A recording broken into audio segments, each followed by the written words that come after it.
Hello, Joy Scott here. The book, Love or Loyalty, is about the Civil War and the loyalties that tore people and families apart, told over 3 generations in the lives of one Southern family. But one character's story takes a different path.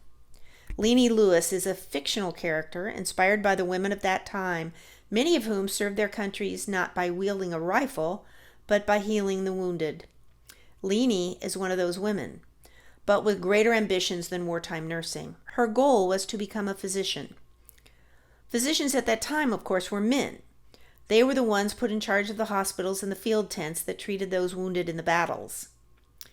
Sometimes the disabled and wounded were pressured into service as nurses, and in fact there is a section in the book in which the character Zach, after he's wounded, is assigned to help his cousin Lenie in the field hospital, with disastrous results for them both.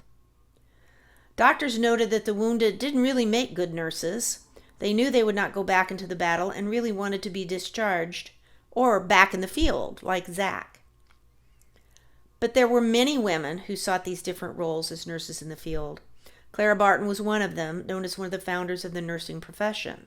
And there were a few early trailblazing women who defied the odds and the prejudice against them to actually become physicians.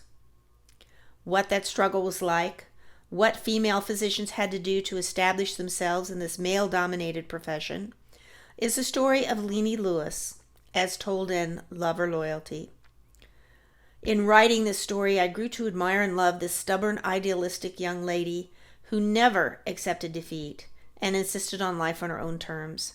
I hope you will enjoy getting to know her as well.